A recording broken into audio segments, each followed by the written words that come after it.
Hello guys, আসসালামু আলাইকুম। আমি Nargis Akter. Welcome to my another blog. So guys, আজকে সকাল সকালই ঘুম থেকে উঠলাম। রান্না করতে হবে, বাট একটু মনটা ভাল লাগতেছে না, তাই ভাবলাম ছাদ থেকে ঘুরে আসি। তো এই যে দেখো, সকালে বেলায় আমি ছাদে আসছি। এখন ভোর ৬টা বাজে, বাট আমি ছাদে ঘুরে বেড়াচ্ছি। তো গাইস, আমি এখানে ডালিম গাছগুলো দেখতেছিলাম যে ডালিমগুলো কি পাকছে কিনা। তো দেখতেছিলাম, এই যে দেখো ডালিমের ডাঁটাগুলো অলরেডি শুকিয়ে গেছে। সকালবেলা এমনি তো যদি তোমার চারপাশে সুন্দর সুন্দর গাছ থাকে আর এগুলো দেখো, মনটা এমনি ভালো। ও দেখো, এই হোয়াইট কালার গোলাপগুলো কি সুন্দর, ঠিক আমার মতন। হ্যাঁ, ঠিক বলছে, এই গোলাপটা ঠিক তোমার মতো লিজা।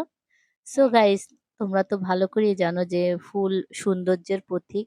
তো এই যে আমাদের এখানে একটা হোয়াইট কালার গোলাপ গাছ আছে, এত সুন্দর লাগে ফুলগুলো ধরে থাকলে।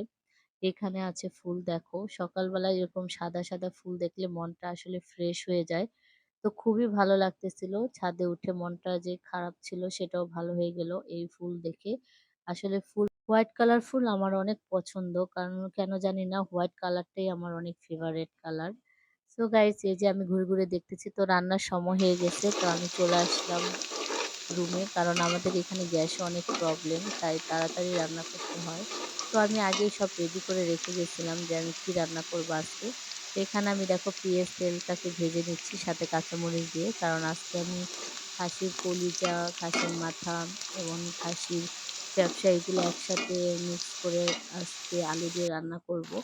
তো এই যে দেখো, আমি সব মশলার সাথে অলরেডি দিয়ে দিলাম এখানে খাসির কলিজা এবং খাসির ফ্যাপসা, তারপর খাসির মাথাও ছিল। এগুলো রাত্রে আমি সিদ্ধ করে ফুটিয়ে রাখছিলাম। তো এগুলাকে আমি এখন মসলার ভিতর দিয়ে দিলাম।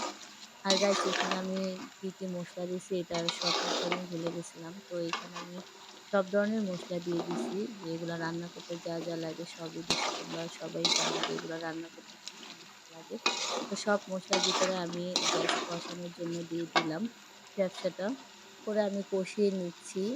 কারণ এটাকে কষালেও আমি কোনো পানি দিই নাই। জাস্ট তেলের ভিতর আর মসলার ভিতরে এটাকে কষাচ্ছি। কারণ এটার থেকে অলরেডি পানি বের হবে ধীরে ধীরে। তো আমি অলরেডি কষাচ্ছি, এভাবে নাড়ে দিতেছি।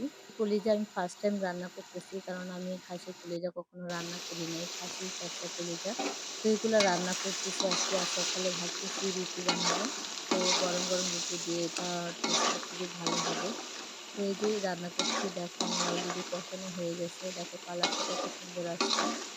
আমি আরেকটু কষিয়ে নিব এটাকে ভালো করে।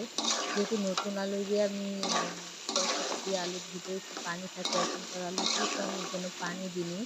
পানি আমি কিছুক্ষণ পর দিব। আগে ভালো করে কষিয়ে নিচ্ছি। জানো, সকালবেলা উঠে রান্না করাটা যে মেয়েদের জন্য একটা প্যারা, আর কি করার আছে, তারপরেও আমাদের রান্না করতে হবে। তো এই যে আমি রান্না করতেছি, আসলে কি কেমন হবে আমি জানি না, বাট এই যে দেখো কালারটা অনেক সুন্দর হচ্ছে কালারটা। মানে আমি এখানে যত ধরনের মসলা আছে সব দিয়েছি। তো আমি একটু পানি এড করে দিয়েছি যেন সিদ্ধটা ভালো করে হয়।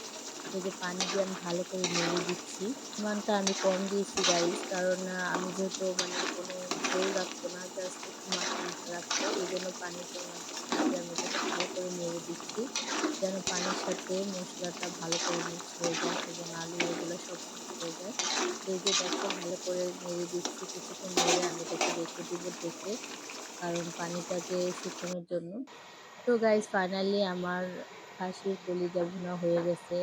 তো এই যে দেখো কালারটা জাস্ট ওয়াও হইছে। অনেক সুন্দর জুসি একটা কালার হয়েছে। দেখে আমার তো খেতে ইচ্ছে করছে। তো আল্লাহ হাফেজ, সবাই ভালো থেকো।